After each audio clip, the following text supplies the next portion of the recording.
Hey, everybody, we're continuing the series on codependency. And tonight we're going to be covering the third in the series on how to play and how to have fun. And I'll get into that in a couple of minutes. I just want to begin by doing a reading from the language of letting go. And I chose the reading for June 8th, which fits our topic for tonight. Fun. Have some fun with life and with the day. Life is not drudgery. That is an old belief. Let go of it. We are on an adventure, a journey. Events will come to pass that we cannot now fathom. Replace heaviness and weariness of spirit with much joy. Surround yourself with people and things that bring lightness of spirit. Become sensitive to lightness of spirit. The journey can be an exciting adventure. Let yourself enjoy it. Today, I will have some fun with life, with recovery, with people, and with each and every one of my days.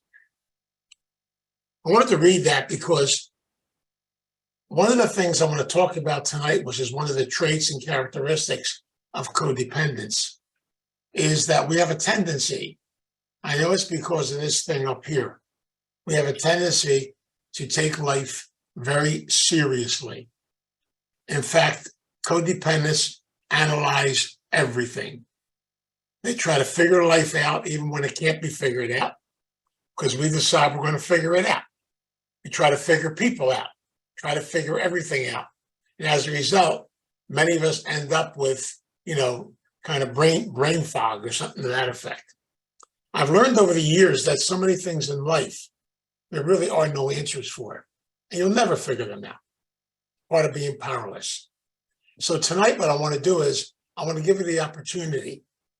I'm going to divide this up into 3 parts. In the first part, I want to be able to give you some assignments to do, because I know how much codependents love assignments, because basically then we can analyze them. But these are a little different. In the second part, I'll talk about stuffed animals, memories from childhood, and things that really help us get in touch with the little child that's inside of us. And especially we'll talk about stuffed animals. In the third section, I want to talk about one of my favorite comic strips. It has some wonderful characters in it. Characters such as Snoopy and Charlie Brown and Lucy and Linus. We'll get into that in a couple of minutes. But I want to start off by giving these assignments out. One thing I've learned, so many of us for years have functioned in a certain way. In fact, for many of us, we're predictable. People know what we're going to do, how we're going to do it, because very many times we really are kind of in a rut. And so today what I'd like you to do is try these little exercises. What they are simply are to try to meet your opposite. There are parts of us, many of us have never met, because we're scared. I know in my life, I avoided this for 44 years until I finally was able to get in touch with it. The bottom line is it's scary. And so these assignments are very simple, and yet they basically open up feelings inside of you. And they're geared towards getting you in touch with feelings. Also, to be able to break your patterns. For example, the first assignment is, if you're the type of person who makes their bed every morning, who their house is always looking good, everything's in order. And one of the things you love to do is keep everything in order all the time. Few control issues, what can I tell you? I'd like you to do it for about 3 days, if you can handle it. I would like you not to make your bed, let everything in your house go, leave the dishes in the sink, let everything fall apart for 2 or 3 days. Now, if you don't have an anxiety attack, I don't know what will happen. It's almost like, are you kidding me? You really want me to do that to my house? Yes. What I want you to do is get in touch with the feelings of meeting a part of you really have been avoiding for a long period of time. If you're the type of person whose house is always a mess, everything's always chaotic, for the next 3 days, make your bed, put everything in order, put everything in its place, organize everything, make everything clean and beautiful. That'll scare you too. I love all this because I've learned that when we meet our opposites, we get scared. We go through changes. And so I want you to open those doors up and see what happens with them.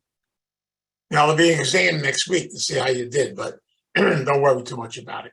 There really won't be an exam. I got to be careful about saying that because I know codependence. The second thing is I'd like you to try something else. You're the type of person that's always on time for everything. In fact, you even arrive early. I would like you for 2 or 3 days to show up late for everything, to do the total opposite of what you normally do. And the scary part about that is that'll scare you too.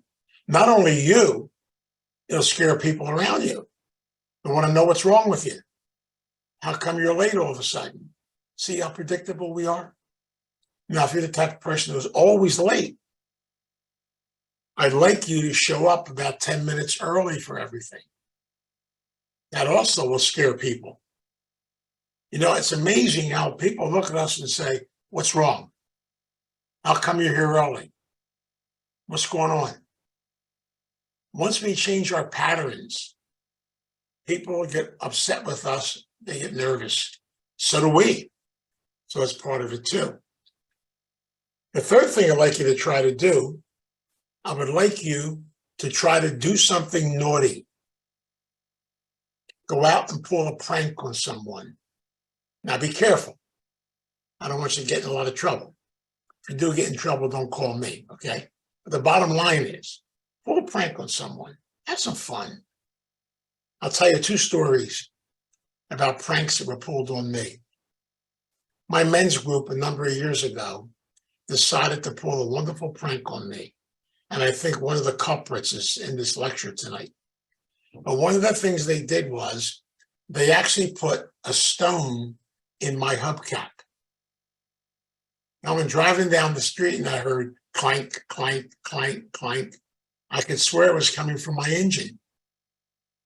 And after a while, it started to scare me. So I went to a mechanic. The mechanic checked my engine out. Everything was wonderful and great. I said, I can't understand it. And he heard the clank too. And then he said to me, wait a minute. He pulled the hubcap off and took the stone out of it. So you have a stone in your hubcap. I says, oh boy, I got to get him. Totally amazing. You know, it's funny, some of the crazy things, but it was fun. But the greatest prank of all was done by one of my women's groups. This I'll never forget. I remember I got done late at night at starting point around 10 or 10:30 after group was over. I was tired. I got in my car and I drove home. I live in Williamstown, so I've got to drive about 15, 16 miles to get home. And so I'm going down the 42 freeway and everybody's driving past me, honking their horn, going like this, waving at me, doing all kinds of crazy stuff. And I'm saying, what the hell is going on? I kept looking around. I looked normal to me. I don't know. And all the way up the place, constantly honking horns and doing all kinds of stuff and going like this to me and everything else.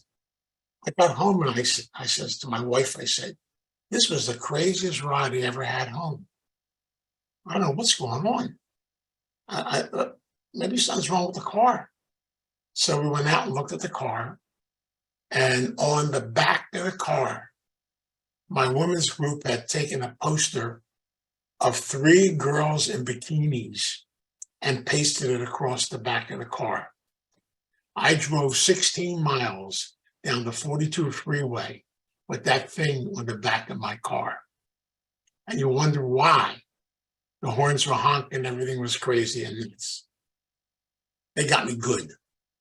But see, this is the kind of stuff I look at today and I laugh about it, you know, and I realize sometimes it's have some fun sometimes. It might be a simple little thing you do at home, hide something so they can't find it, I don't know, whatever.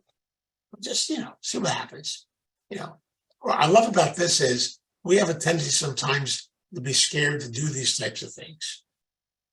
Another assignment, and this one is really touching a lot of things today.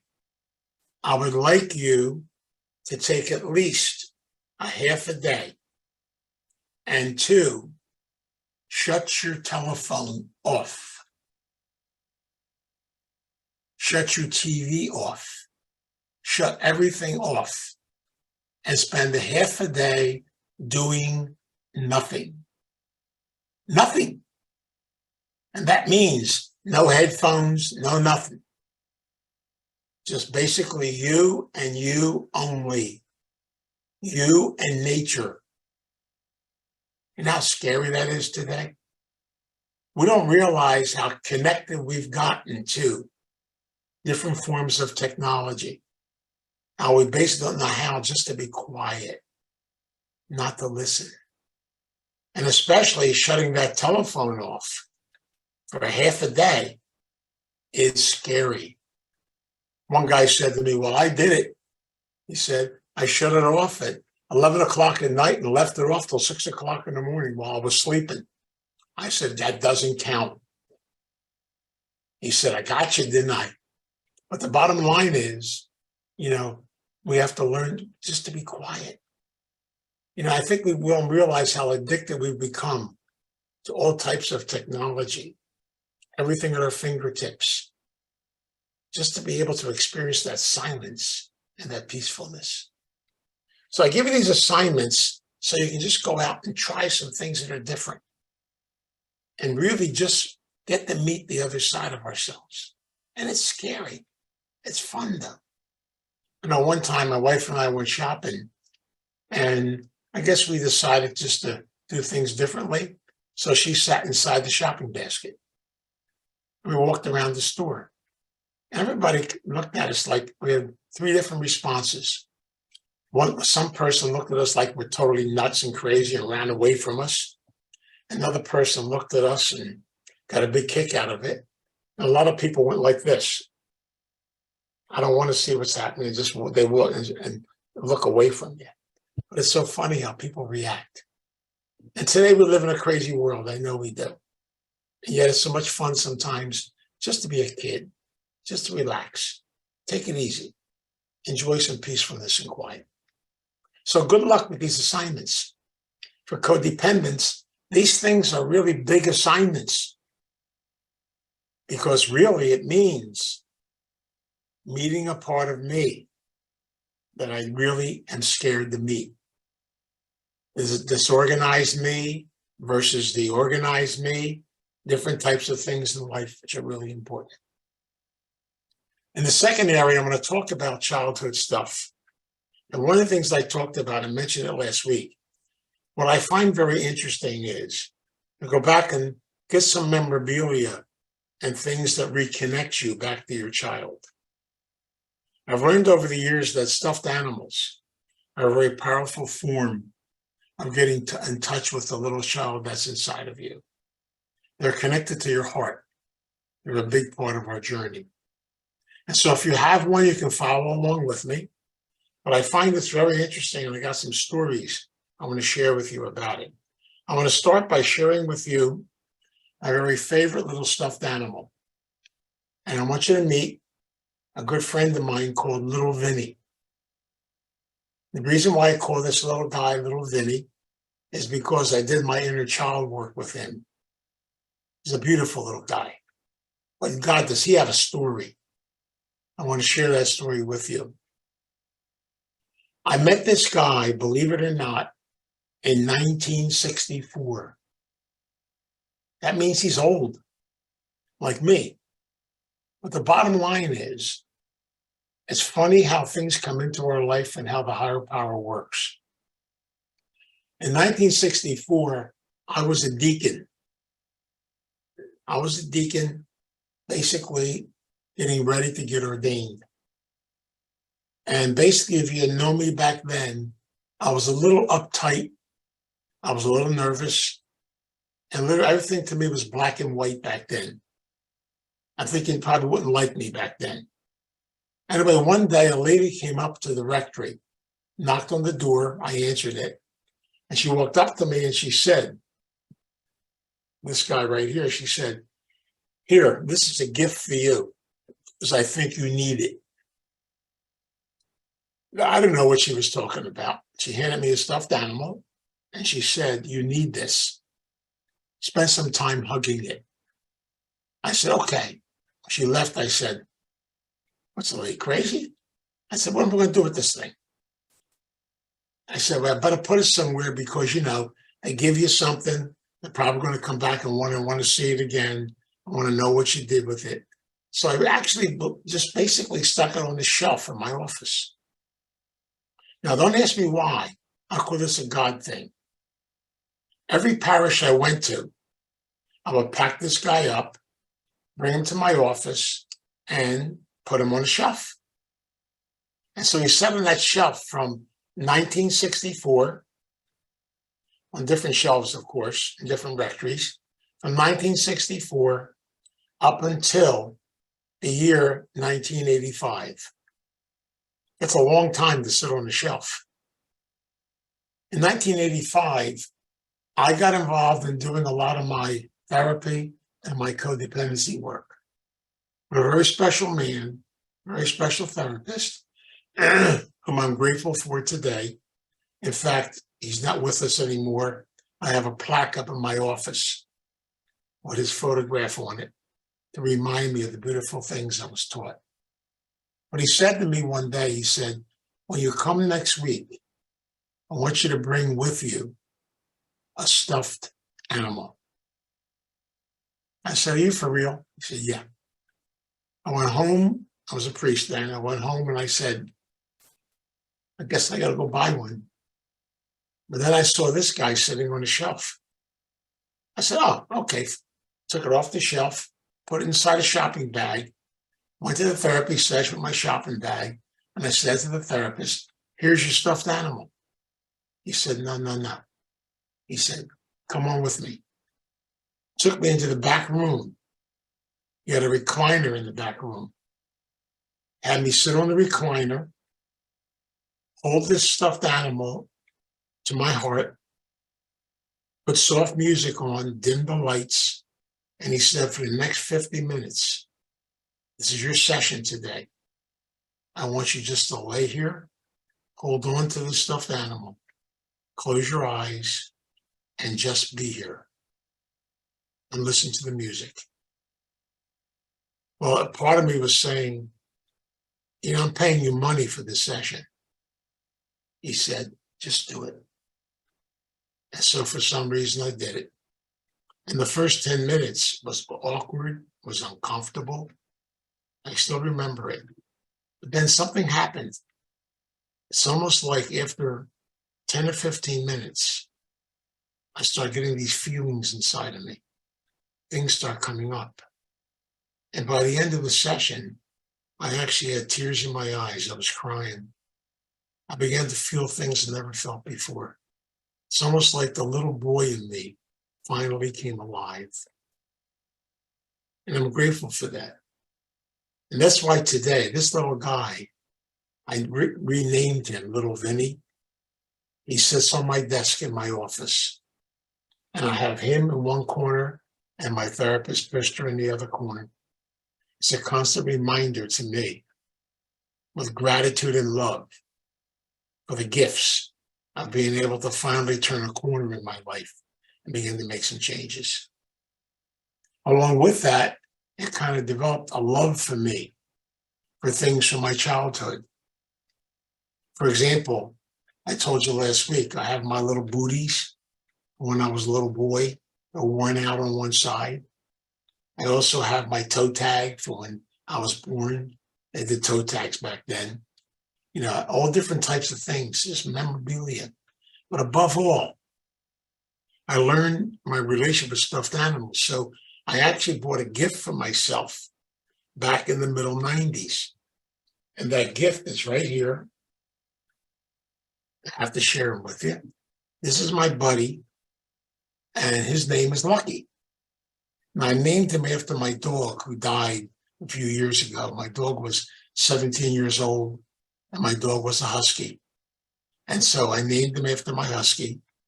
And this little guy from the 90s on probably has been hugged by close to easily 2,000 to 3,000 people in recovery.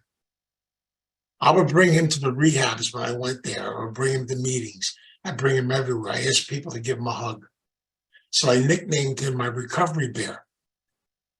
And what's so beautiful about that is, for years and years, he rode around in my car with me. I put a seatbelt on him, don't worry. But he rode around in my car. And he actually used to be brown, now he's turning green. From the sun, of course.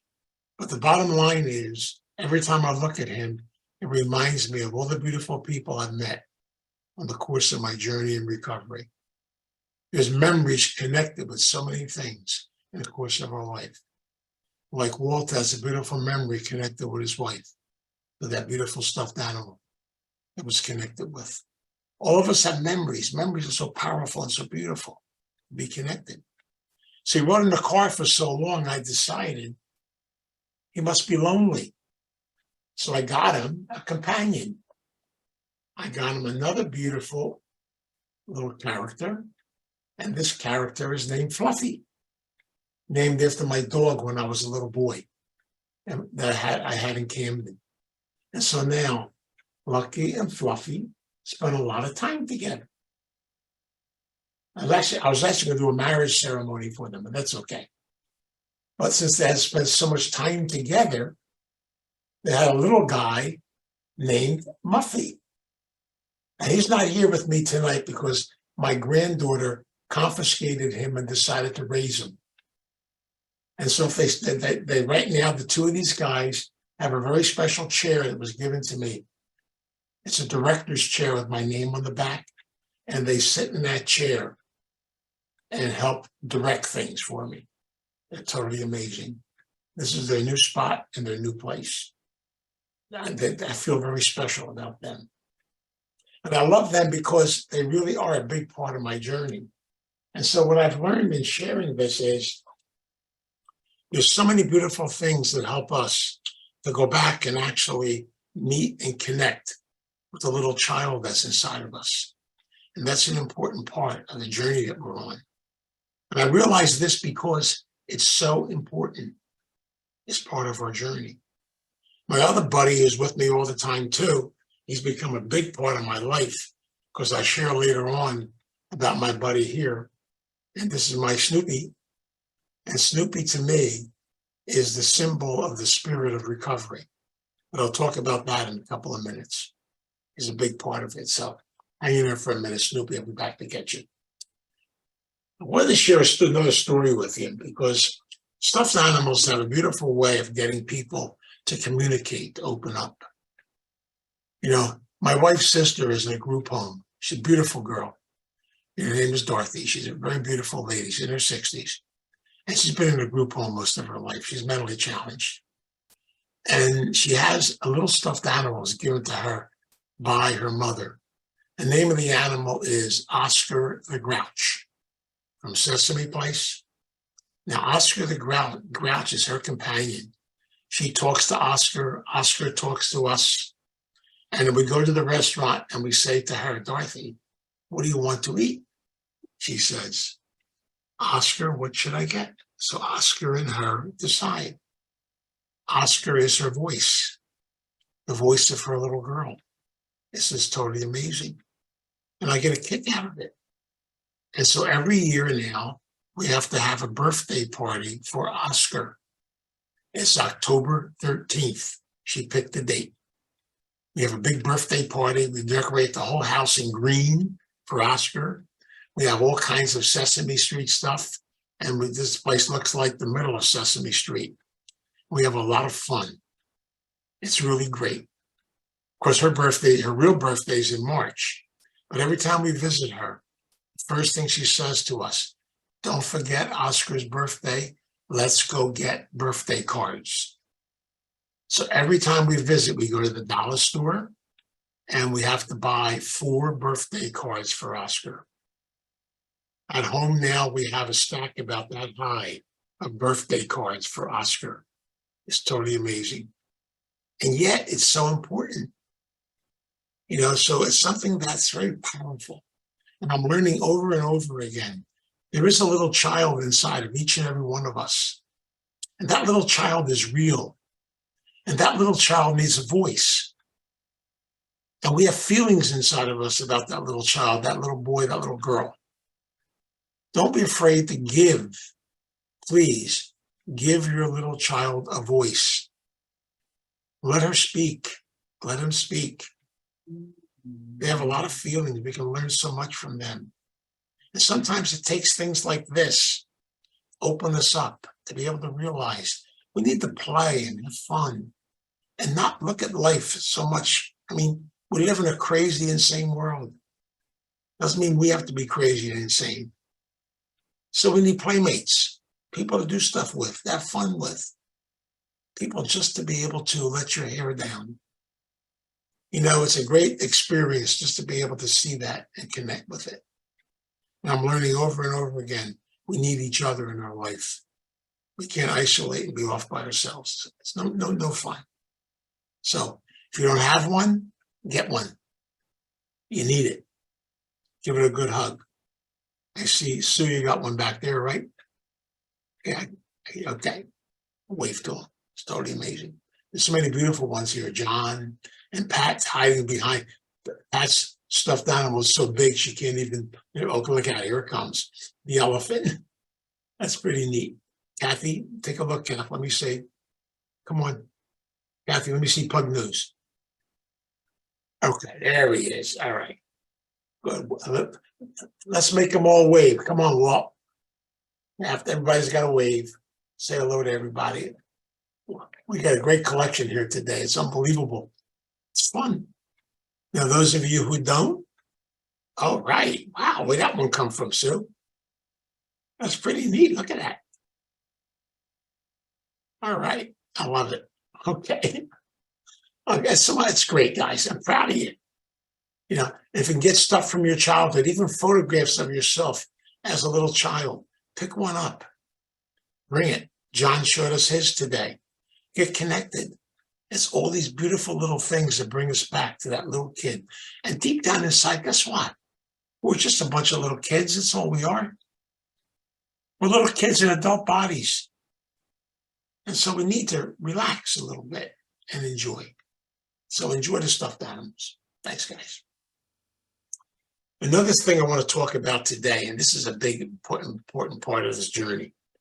You know, I don't know if you know about the author. None of those wonderful characters, Charlie Brown, Snoopy, all those characters in the Peanuts comic strip. It's just totally amazing when I look at this and I realize over and over again that this comic strip was written by Mr. Schultz. It was written with a theological concept in mind. I didn't learn this until my therapist taught it to me. Believe it or not, every one of the characters in that comic strip is a small microcosm of our personality traits. Now, if you could take each one of them, you can learn a lot about yourself.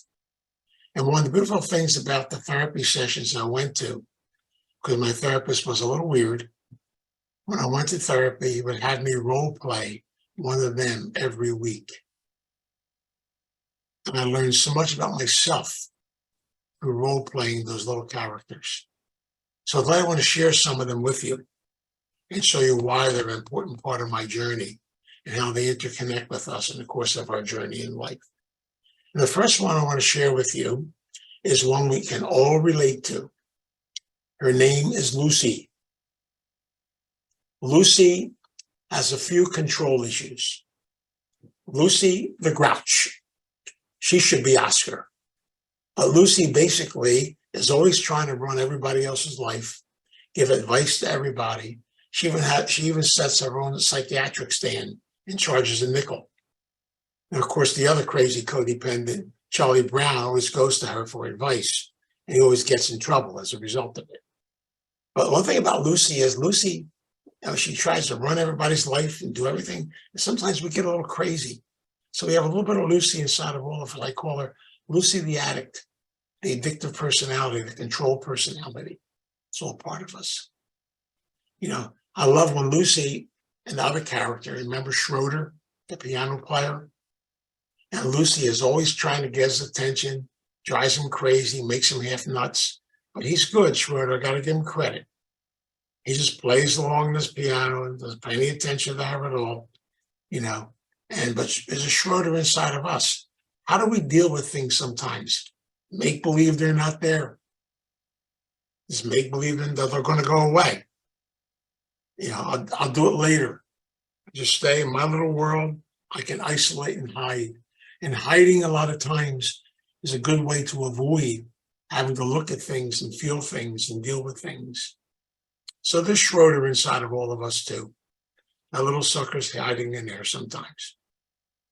The other one is Linus, with his world famous security blanket, his dependency blanket, I call it. And many of us have these little idiosyncrasies, these insecurities we're afraid to let go of. We become so connected to them. And even those things we carry around with us, those little telephones, they're all part of it too. You know, I call them little computers, not really telephones. But the bottom line is, we don't realize the thing we become so dependent on, we think we can't function without it. And Linus, you know, anytime somebody tries to take that blanket from him, he gets a little nuts and gets a little crazy. He gets very insecure. He needs something to hold on to. Then, of course, if we go on, we have my other favorite character. I love talking about him, Pigpen. And Pigpen is a little bit of us. No matter where Pigpen goes, he carries his garbage and his stuff with him.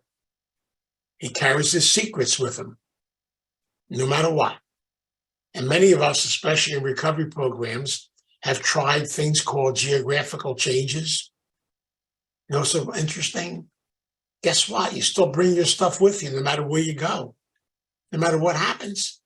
I've said it so many times, some of us have suitcases full of stuff. Some of us have steamer trunks. And some of us have moving vans. We got stuff. It's part of who we are. And so the bottom line is you can't run away from it. But many times we're scared to face it. So poor Pigpen, no matter where he goes, he carries that stuff with him. And it's hard to let go of it. It's scary to let go of it.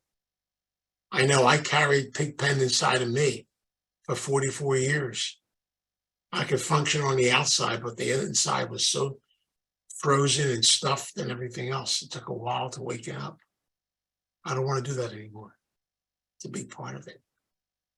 And then, of course, we have the ultimate, Charlie Brown, the ultimate codependent. Poor old Charlie Brown. Nothing ever works for Charlie. His baseball team gets beat 45-0. Nobody cooperates. He tries to organize everything, and nobody cooperates with him. He gets frustrated. He gets upset. He's always trying to control everything. And as a result, then, very basically, the little redheaded girl doesn't pay attention to him. He gets really upset about that. There's all kinds of wonderful things about Charlie that are inside of each and every one of us. Many things get us, when things don't go our way, we get upset. We go through changes. That little kid inside of us does. And then, of course, we have that famous cartoon. I call it the famous codependent cartoon. We have Lucy the addict holding the football for Charlie Brown, the codependent, to kick. When Charlie goes to kick it, she yanks it away and he flies and he lands on his rear end. He gets up, dusts himself off, lines up again, she puts it down again. As soon as he comes, boom, there we go again. He's putting it down, keeps going.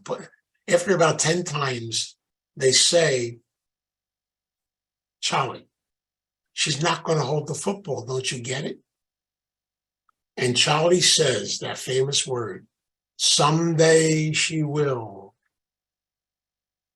There's the mantra of the codependent. Someday I'm going to do my work. Someday I'm going to look at this stuff. Someday I'm going to make changes. Someday I'm going to make a meeting. Someday it's called the someday disease we have. You ever go to a codependent's funeral? They have a big flower on top of the casket and it says, someday. or you constantly living in the someday world. And the final character I want to talk about, and that's where my buddy comes back into play. And that's my beautiful friend Snoopy. See, I look at Snoopy as a free spirit. He's very spontaneous, and he lives life. And literally, he does all kinds of crazy stuff. I love him. Inside of every one of us, there's this little Snoopy inside of us. It's that free spirit that just wants to get out, that wants to play, that wants to have fun, that wants to laugh, that wants to enjoy life. I love so much about little Snoopy. Watch. They warn Snoopy, Lucy's having a bad day. She's grouchy, she's angry. So they tell Snoopy, stay away from her. Not Snoopy. Walks right up to her door and knocks on it. When she answers the door, he kisses her and beats it the hell out of there. It's called detach with love. You see, he's able to handle situations. We learned that in Al-Anon, don't we? To detach with love. Scary. Look what he does to Linus. He's always stealing Linus' security blanket. What does Snoopy do? This is the symbol of recovery. What does recovery do to us? It takes away all of our security blankets, our excuses. It takes away all the things we've hid behind for a long period of time. It makes us vulnerable. That's what little Snoopy does to us. He takes those blankets away from us. We have to face them. We have to deal with them. And Snoopy, of course, keeps trying over and over again to be in touch with that free spirit inside of us. I love so much times when Charlie Brown always tries to put Snoopy into obedience school to kind of control him. Sounds like a real good codependent, doesn't it? As soon as he gets out, what does he do? He runs around and drives Charlie crazy again. You see, you can't cut down that free spirit. And that's why we do the same thing. So many times in life, we try to tone ourselves down to control. I'm going to tell you, control and fear are the core root of our process. We have to be able to release it, to let it go. So we got to get to meet this little guy. He's important. He's the spirit inside of us. He's beautiful. Get in touch with your inner Snoopy. Let it out. Let it play. Let it have fun. And guess what? Life is supposed to be an adventure, a place to have joy, to have celebration, a place to celebrate the gift of who we are as people. And that's so important. So please, loosen up a little bit, okay? Have some fun. Enjoy life. You know, a good friend of mine, Dr. Johnson, psychiatrist, who worked with him at Charter Fairmont in Philadelphia at the rehab. I used to love him. His famous saying was, the greatest therapy on the face of the earth is laughter. A good belly laugh is fantastic for everybody. Just to be able to laugh at the insanity of life. Just to be able to enjoy it. And so find some of your friends, have some fun together. You know what's amazing about recovery? We can have fun without drugs and alcohol. We can have fun just by being ourselves, by enjoying things around us. But the most fun of all is put all the analyzation down. You're not going to figure it out. I'm sorry. So Ray used to say, if you wake up in the morning, you're having a bad day, and 12 o'clock it gets worse. At 2 o'clock in the afternoon, you make a decision. Either go sit in the corner and laugh, even though it's not funny, or sign yourself into a psychiatric hospital. It's a lot cheaper to laugh. Plus, you don't need an insurance card for that. Sometimes that's all we can do. And sometimes, you know, things just keep not going the right way. We go through things in life. We go through pain. We go through all kinds of stuff. It's all part of the mosaic of life. It's part of our journey. So my prayer tonight is that we loosen up, that we relax, we have some fun, we meet parts of ourselves we haven't met before, and we break the bonds of codependency.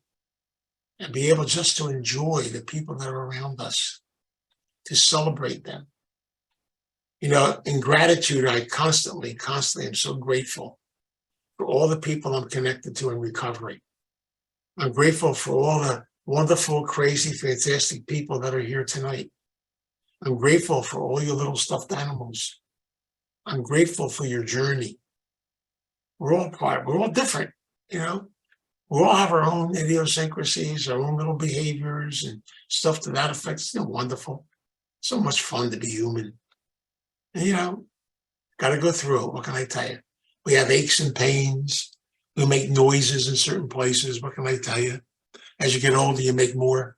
But it's all part of the process you go through in life. So you got to laugh at life a little bit too, just be able to get through it. Otherwise, you crack. It's totally amazing. You come right down to it.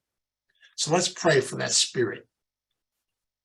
I hope we had some fun tonight and enjoyed this tonight, because next week I got to get serious again. I'm sorry. Pat, please forgive me. But I have to get serious and talk next week about codependency and relationships. It's a little heavier than tonight, but that's okay. We'll work from there. So let us pray. Come on, Snoop, let's pray. God, we come before you tonight in prayer. We ask the God of our understanding. We ask the gift and the wonderful God of love.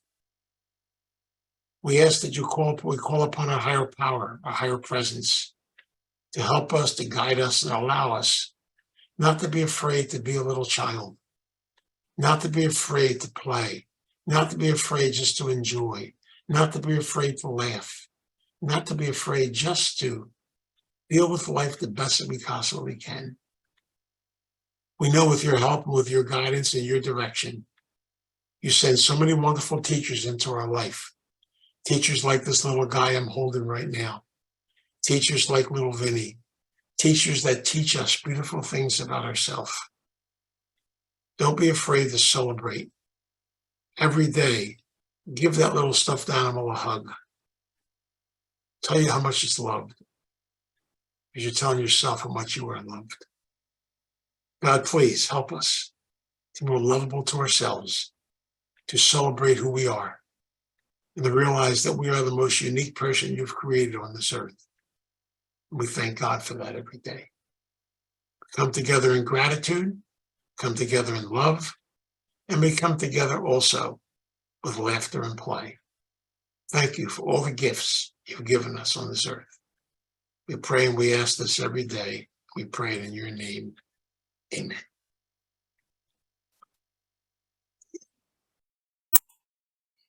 God, grant me the serenity to accept the things I cannot change, the courage to change the things I can, and the wisdom to know the difference.